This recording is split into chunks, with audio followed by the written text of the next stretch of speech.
Hello dear students, I hope everyone is fine and safe. So आज हम discuss करेंगे तो chapter name is data handling. What do you mean by data handling? Data handling means data management और इसका दूसरा नाम हो गया आपका स्टैटिस्टिक्स. तो what do you mean by data? सबसे पहले डेटा क्या होता है वो जानेंगे. So data is nothing but raw information which is collected and it needs to be organized, then it needs to be managed, and it has to be represented in the form of another way, whether it is bar graph, pie chart or any other else. So data refers to raw information or facts that are collected from various sources to gain knowledge, insights and understanding about specific subjects or phenomena. So data क्या होता है? Basically raw information होता है जो कि on processing mode में होते हैं. तो उसको क्या किया जाता है? प्रोसेसिंग करके उसको वेरियस फॉर्म में रिप्रेजेंट किया जाता है. तो this information can take the form of numerical figures, serves a particular purpose. So this information can take the form of numerical figures, measurements, observations or qualitative descriptions, and it serves a particular purpose such as making informed decisions, conducting research or solving problems. मान लो एक class में 40 students होते हैं तो 40 students के height तो अलग अलग होंगे. तो उसको हमें क्या करना है? डेटा हैंडलिंग करनी है, यानी कि स्टैटिस्टिक्स में शो करना है इंफॉर्मेशन को. सो डेटा क्या होता है? बेसिकली और रॉ इंफॉर्मेशन होता है. 40 स्टूडेंट्स का हाइट अलग अलग होता है. तो सबसे पहले हम क्या करेंगे? जो हाइट है रेस्पेक्टिव चाइल्ड का वो सब लिखेंगे. तो उसके बाद हम क्या करेंगे? कलेक्ट करेंगे, डेटा को कलेक्ट करेंगे, देन उसको ऑर्गेनाइज वे में लिखेंगे. ऑर्गेनाइज्ड वे में लिख के उसको क्या करेंगे? Represented in the form of various ways. So this is called your data handling और योर डेटा मैनेजमेंट और statistics. Thank you dear students. Similarly the daily temperature of records of state. अभी कौन सा दिन चल रहा है? गर्मी के मौसम चल रहा है. तो क्या होगा ना, जैसे कि आपका हर एक दिन एक एक टेम्परेचर होता है. भुवनेश्वर सिटी का एक एक टेम्परेचर होता है. मान लो ये आपका मई महीना चला गया, मई महीने के 1 तारीख से लेकर के 30 तारीख पर तक हमारा भुवनेश्वर सिटी का टेम्परेचर हर रोज़ रिकॉर्ड किया गया और उसको ऑर्गेनाइज करके उसको रिप्रेजेंट किया गया डिफरेंट वेज में. सो this is called data management और your statistics or data handling. Thank you dear students. So data handling, what is data handling? Also known as data management. Handling का मतलब क्या होता है? यहाँ पर मैनेजमेंट होता है. Is the process of systematically collecting, organizing and representing. How many processes are there over here? That is, पहले क्या करते हैं? डाटा को कलेक्ट करते हैं, उसके बाद उसको ऑर्गेनाइज करते हैं, और तीसरी मेथड है आपका representing the raw data to extract valuable information. Represent करके हम वैल्यूएबल इंफॉर्मेशन को ऑब्टेन करते हैं. And draw meaningful inferences like which day the temperature of Bhubaneswar city is very high, how many times the same temperature occur, all these things like mean, median, mode. we derive these meaningful references. It involves several essential steps to ensure that data is accurate, accessible and useful for analysis and interpretation. Thank you dear students. I hope everybody understood this. Dear students, next collecting of data. Collect करना मतलब data को acquire करना, ये तो accumulate करना. यहाँ पर collecting का मतलब क्या है? Acquire करना और accumulate करना डेटा को. Collection of data depends on the further requirement of the data. Before collecting any data, we must know that what will be use of data. Certainly, before collecting data, it is crucial to understand specific purpose or objective for which the data will be used. Here are some new examples for given situations. You want to study the attendance pattern of students in your school. Suppose class 8 का मैं attendance pattern infer करूँगा, तो मैं क्या करूँगा, हर एक बच्चा और बच्ची की अटेंडेंस में एक महीने में कलेक्ट करूँगा. उसके बाद मैं ऑर्गेनाइज करूँगा. ऑर्गेनाइज के बाद क्या करेंगे, उसको represent in a very other form, that is collection, organising and representation. So to analyze regularity of students' attendance and identify any trends or patterns related to attendance in different classes. Sales performance particular product in your company. कौन से साल में कितने cell हुए हैं, या तो कौन से महीने में कंपनी के पर्टिकुलर प्रोडक्ट पे कितने सेल हुए हैं, उसको क्या करेंगे, हम कलेक्ट करेंगे. उसके बाद ऑर्गेनाइज करेंगे. ऑर्गेनाइज करने के बाद हम क्या करेंगे, उसको रिप्रेजेंट करेंगे डेटा में, information. Purpose to evaluate the sale figure of trends and specific product to make informed decisions about in marketing, production and potential improvements. Thank you dear students, I hope you understood this. Thank you dear students for your patience. Organisation of data. सबसे पहले क्या करते हैं, collecting of data होता है. उसके बाद होता है आपका organisation of data. To make effective use of data, it is essential to organise it in systematically for ease of understanding. One common and efficient way to do this is presenting the data in a tabular form. Tabular form में हम क्या करेंगे, present करेंगे data को. Tabular organization facilitates readability and comprehension of information at a glance. So readability and comprehension. What do you mean by comprehension over here? Comprehend to comprehension. Comprehend मतलब to understand or to interpret. Comprehension means the act of understanding is called comprehension. Consider the following example. Mrs. Mary, class teacher, wanted to find how many children had performed in the science. मान लो 5 students हैं class में, हर एक का science में number आया है. पहला है 85, देन आया है 92, देन आया हुआ है 78, देन 95, देन 88. यानी कि 5 स्टूडेंट्स का साइंस में मार्क्स आया हुआ है, इतने. तो हम क्या करेंगे, सबसे पहले डेटा को कलेक्ट कर लिए, उसके बाद क्या करेंगे, ऑर्गेनाइज करेंगे. Okay dear students, organisation of data. Certainly here is an example of organizing data in a tabular format. Let us say we have collected data on the scores of students in a class of particular subject. The data includes the names of the students, their respective test scores, and whether they have completed their homework or not. This data we need to collect, organize and represent in some bar graph or double bar graph, whatever it may be. So student name are as follows: Alice, Bob, Charlie, David, Emily. Test score out of 100 में से कितना score किया है Alice? 85. तो सबसे पहले मैंने क्या किया, स्टूडेंट के नेम को ऑर्गेनाइज वे में लिखा, देन टेस्ट स्कोर को ऑर्गेनाइज मैनर में लिखूंगा, देन वेदर कंप्लीटेड होमवर्क और नॉट मैंने ऑर्गेनाइज मैनर में लिखूंगा. तो एलिस का स्कोर कितना है? 85. तो एलिस का स्कोर कितना है यहाँ पर? 85. बॉब का स्कोर कितना है? 92. चार्ली का कितना है? 78. डेविड का कितना है? 95. एमिली का कितना है? 88. Completed homework or not? The respective status of completion of homework. Alice has completed his homework. Why? Because he got 85, more than 80 marks. That means 85 marks he scored. That's why he completed homework.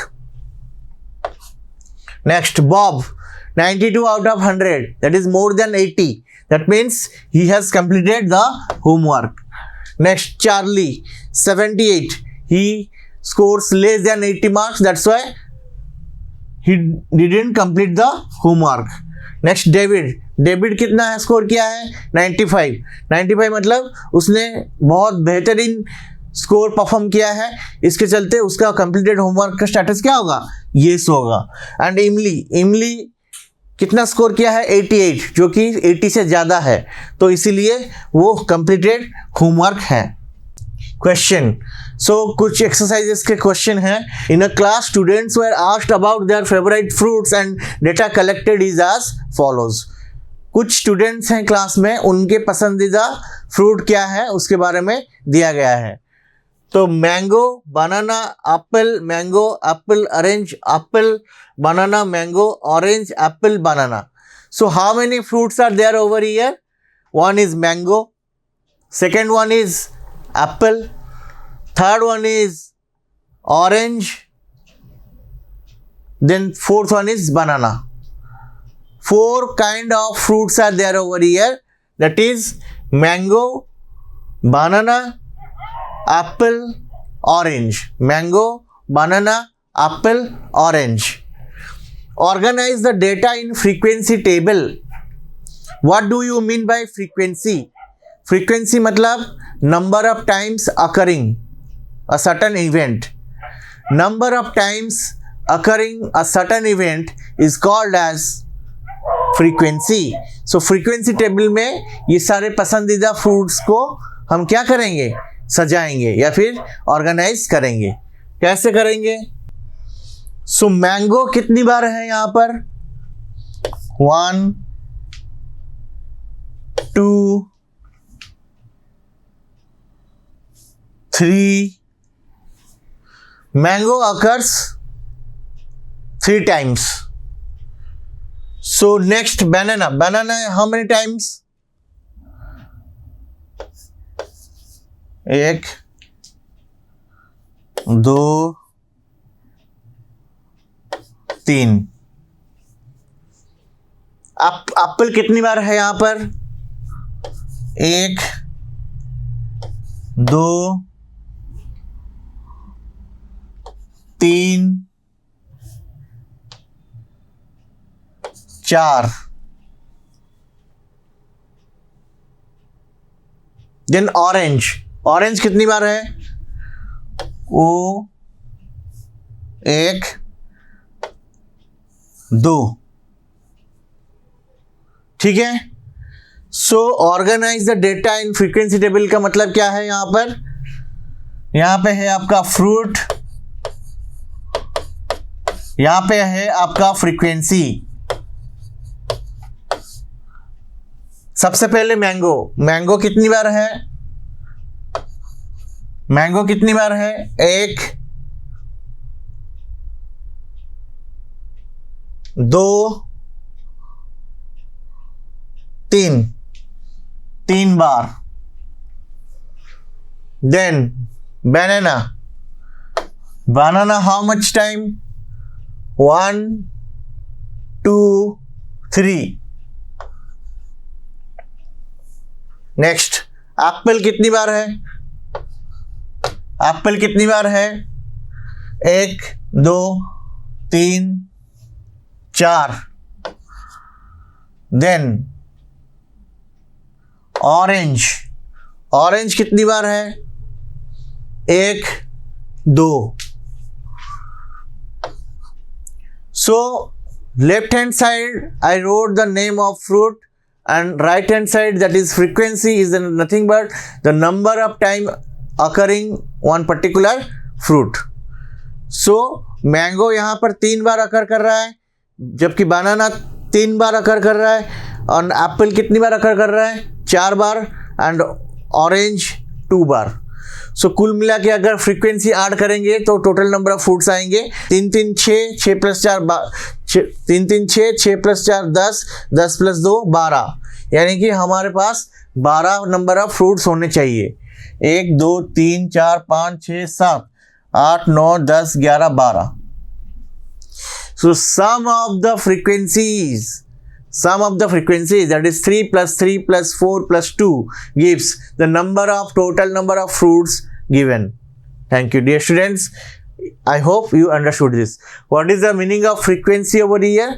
Frequency का मतलब होता है आपका number of times occurring a particular event. Thank you, dear students. Next question. In a survey conducted in a school, students were asked about the number of siblings they have. So data collected is as follows. So एक school के कुछ students को हमने consider किया और उनके number of siblings कितने हैं वो हम क्या करना है, उसको कलेक्शन ऑफ डाटा करना है, देन ऑर्गेनाइज करना है, देन उसको represent in any form like bar graph और पाई चार्ट और line graph, whatever it may be. ठीक है. तो data collected is as follows. Organise the data in frequency table. तो हमें क्या करना है, कलेक्ट करना है डेटा, देन उसके बाद ऑर्गेनाइज करना है. तो इन फ्रीक्वेंसी टेबल मतलब how many times a particular event occurring. तो what are the data over here, what are the data given over here, that means we need to collect those. ठीक है. तो हम लिखेंगे data frequency. So data, so what are the data over here. Data का मतलब होता है आपका रॉ इंफॉर्मेशन कलेक्टेड. तो यहां पर पहले है 1 कितनी बार अकर किया हुआ है, दैट इज 1 2 3 4 5 6 7, 7 बार अकर किया है. नेक्स्ट 0 कितनी बार अकर किया हुआ है, 0 अकर 1 2 3 4. Then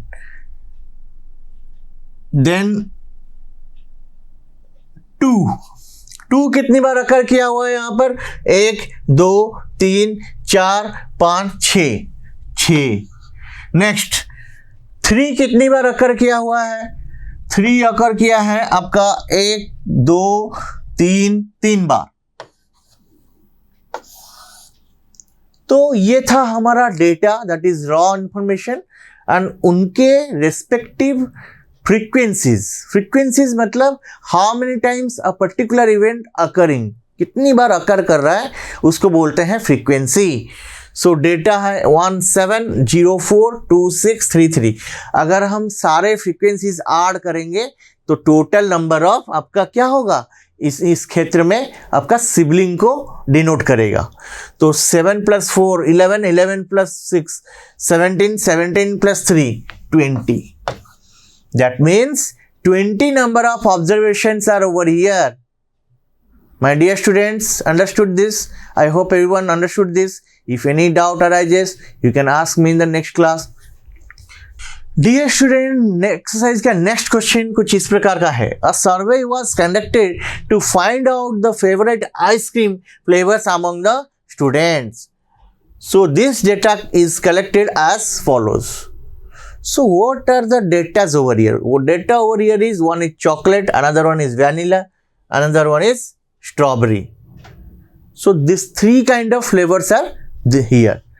So we need to make the frequency table. I mean your number of times occurring particular flavors, how many, that we want to represent over here. So here it is.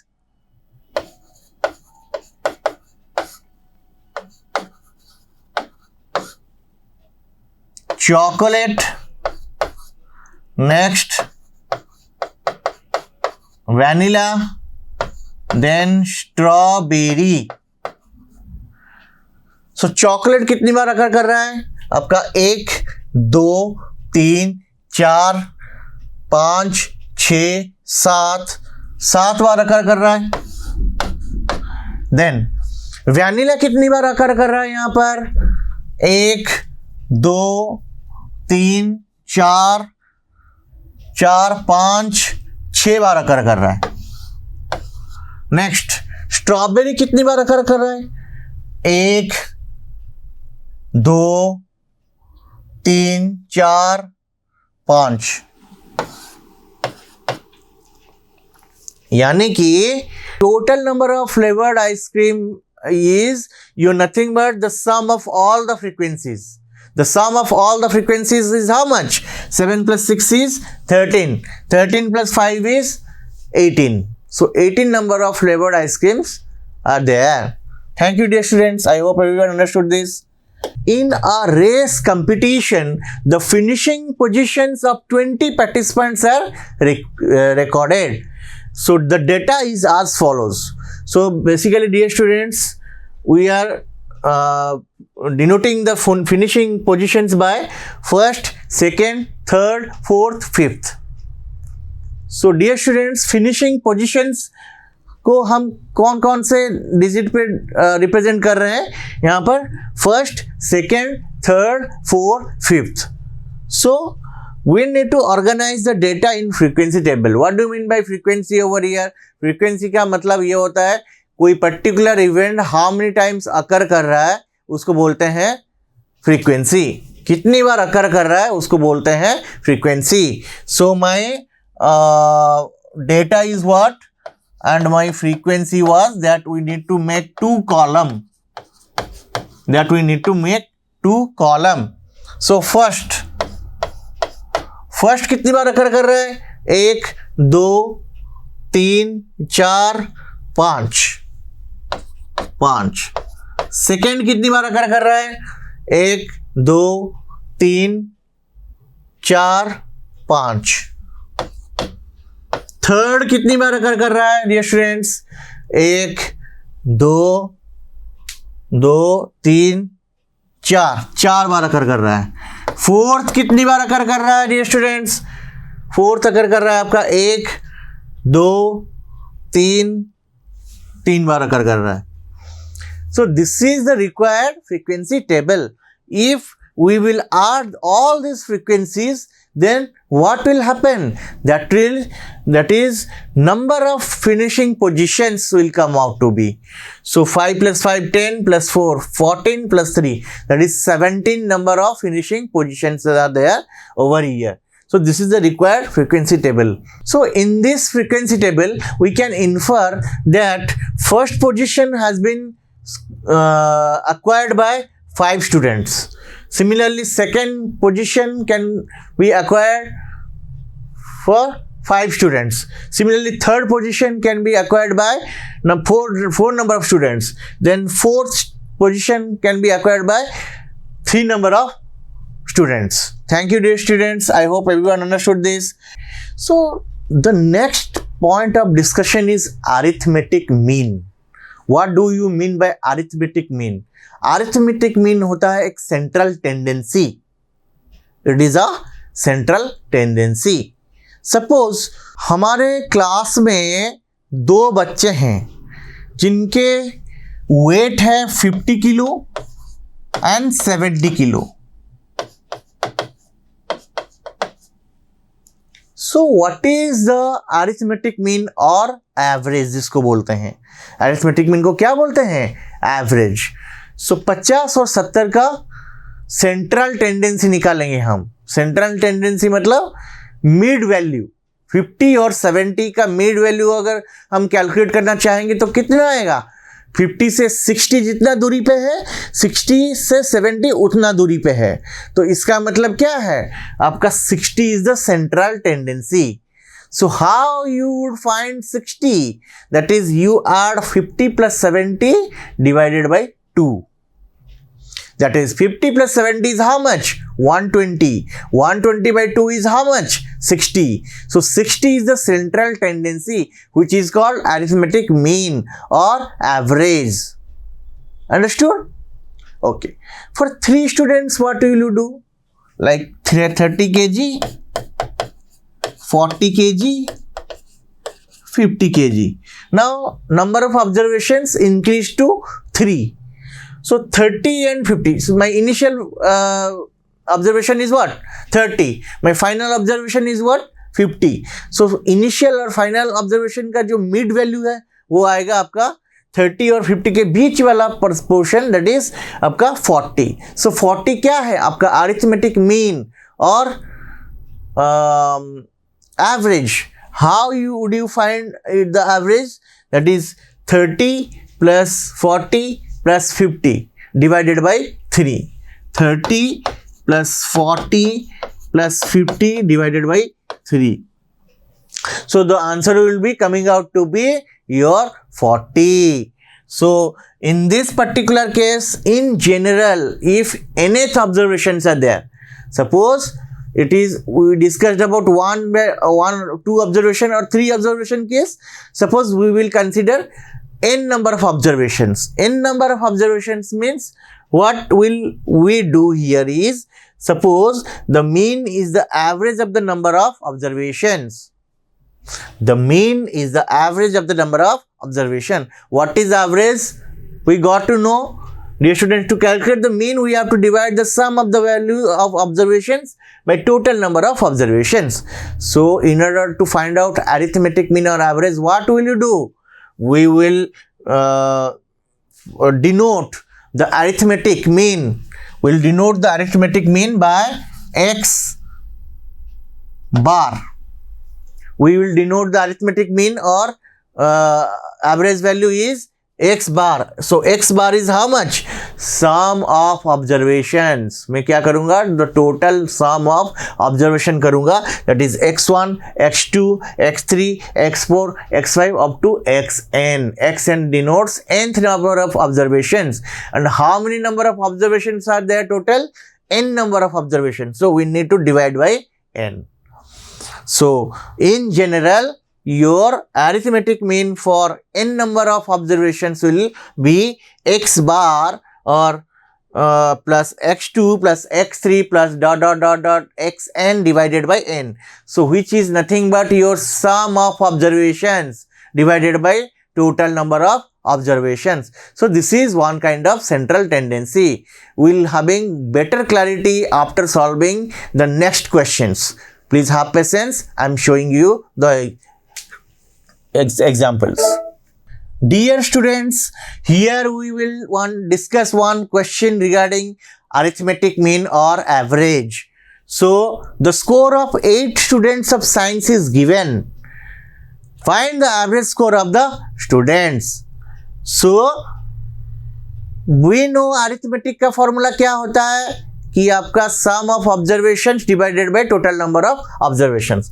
So these are the observation 25, 28, 23, 24, 29, 35, 42, 48. That means we need to calculate the central tendency. We need to calculate the central tendency of these observations. So basically sum of observations divided by total number of observations. So here 25 plus 28 plus 23 plus 24 plus 29 plus 35 plus 42 plus 48. How many observations are there over here? 1, 2, 3, 4, 5, 6, 7, 8. So divided by 8. If you add, you'll get 254 divided by 8. That is 31.75. Dear students, I hope you understood this. If any doubt arises, you can ask me in the next class. Thank you.